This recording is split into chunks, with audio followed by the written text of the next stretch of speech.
প্রিয় মানুষটার পাশে অন্য কোনো মানুষের ছায়াও সহ্য করা যায় না, আর একটা সময় এটা সহ্যও করে নিতে হয়। প্রিয় মানুষটার পাশে অন্য কেউ থাকবে এটা ভাবতেই দম বন্ধ হয়ে যায়। আমাদের সম্পর্কটা ছিল 1 বছর 4 মাস।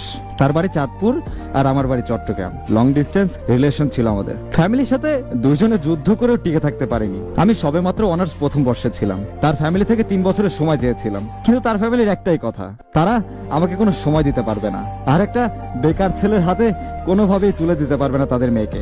তাদের না করার আরো একটা কারণ ছিল, কারণ আমি চিটাগাং এর মানুষ, আর চিটাগাং এর মানুষরা নাকি ভালো হয় না। লেম এক্সকিউজ, আমাদের ফ্যামিলির সাথে নাকি তাদের ফ্যামিলি যাবে না।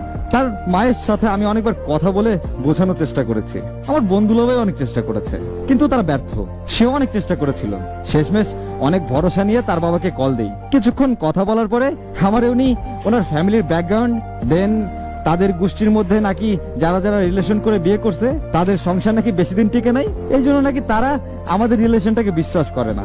আমি আমার মতো বোঝানোর অনেক চেষ্টা করছি, আমি যেভাবে হোক তার মেয়েকে ভালো রাখবো। 3টা বছর সময় চেয়েছি, তার কাছে ভিক্ষা অব্দি চেয়েছি তার মেয়েকে, তারপর আমাকে ফিরিয়ে দেয়। আমার ফ্যামিলি থেকেও সময় চাওয়া হয়েছিল, কিন্তু আমার কপালে সে ছিল না, তাই হয়তো তার ফ্যামিলির নাটা কখনো আর হ্যাতে রূপান্তরিত হয়নি। আমি চট্টগ্রাম ইসলামিক ইউনিভার্সিটিতে পড়তাম। প্রাইভেট ইউনিভার্সিটিতে পড়ার ফাঁকে কোনো কাজের সুবিধা তেমন নেই বললেই চলে। তারপর ন্যাশনাল ইউনিভার্সিটিতে ভর্তি হই। ন্যাশনালে তেমন ক্লাস করা লাগে না, তাতেও আমি যদি একটা কাজ পেয়ে যাই অন্তত তাকে ভালো রাখতে পারবো, সেই সাথে পড়াটাও কোনো রকম চলবে। বাবার টাকা লস, নিজের সেমিস্টার লস, সবকিছু দিয়েও তাকে না নিজের করতে পারিনি। কিছুদিন আগে তার বিয়ে হয়ে গেছে। তার বিয়ের কিছুদিন আগে আমাদের ঝগড়া হয়। আমি অভিমান করে আর কথা বলি নাই, আর এর মধ্যে সে জেদ দেখেই বিয়ে করে নেয়। আমি বিয়ের 2 দিন পর জানতে পারি, তাও তার কাজিনের কাছ থেকে। বিশ্বাস করেন, যার জন্য এত কিছু করলাম সে কিনা একবার আমাকে বলার প্রয়োজনও মনে করেনি যে সে বিয়ে করে নিচ্ছে। নিজের ইচ্ছায় হোক বা আমার উপরে জেদ করে হোক বা ফ্যামিলির চাপে হোক, আমি রাগ দেখালাম আর সে করলো বিচ্ছেদ। সে সবসময় বলতো আমি যাতে তাকে ছেড়ে না যাই, কখনো ছাড়ার কথা চিন্তা করলে সে আমার লাইফটা হেল্প করে দিবে, কিন্তু আজ সে নিজেই আমাকে একা ফেলে চলে গেল। আজ 2 মাস 9 দিন হলো তার বিয়ে হয়েছে। এখনো সবকিছু স্বপ্নের মতো মনে হয়। ভালোবাসা একটা সময় শেষ হয়ে যায়, কিন্তু তার মায়া কখনোই আপনার পিছু ছাড়বে না। সে আমার অভ্যাসে পরিণত হয়েছিল, যার কারণে তাকে না পাওয়ার যন্ত্রণা আমাকে মানসিক শান্তি দিচ্ছে না। ভাবতেই চোখের কোণে আমার পানি আসে যে তার সাথে আমার থাকার কথা ছিল, আজ সে অন্য কারো পাশে।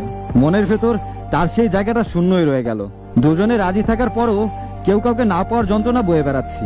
এই মুহূর্তের কষ্টগুলো একমাত্র সেই বুঝতে পারবে যে এই পরিস্থিতির ভুক্তভোগী। তার প্রতি আমার কখনো ঘৃণা অভিমান থাকবে না, সবসময় সম্মান থাকবে, ভালোবাসা থাকবে দুজন দুজনের প্রতি। সারা জীবন মনের মধ্যে এই ক্ষত নিয়ে বেঁচে থাকতে হবে। সর্বোপরি এটাই বলতে চাই, ভালো থাকুক সে অন্যের ভালোবাসায়। জেদ অভিমান এসব ভালো না, অনেক সম্পর্ক এক মুহূর্তে শেষ করে দেয়। ভালোবাসার মানুষটার জন্য কতই না স্যাক্রিফাইস করেন, তাই না? তাহলে এইটাও একটু বুঝেন, সামনের মানুষটাকে বোঝার চেষ্টা করেন, তা না হলে কিভাবে হবে বলেন? জেদ অভিমানে নেওয়া ডিসিশন যে সবসময় সঠিক হয় এমনটা কিন্তু না। এই জেদ অভিমানে নেশা একটা সময় কেটে যাবে, তখন আপনি আপনার প্রিয় মানুষটাকে মিস করবেন আর আফসোস করবেন। তো এসবের কি দরকার বলেন? আর ভালোবাসার সম্পর্কগুলো পরিবার কেন জানি মেনে নিতে চায় না, তারা কিভাবে তারাই জানে। একটু সময় দিলে কি বা ক্ষতি হতো? ভালো থাকলে তো তার সন্তানটাই ভালো থাকতো। শুধু শুধু সন্তানের একটা খুশি কেন কেড়ে নেয় বুঝি না।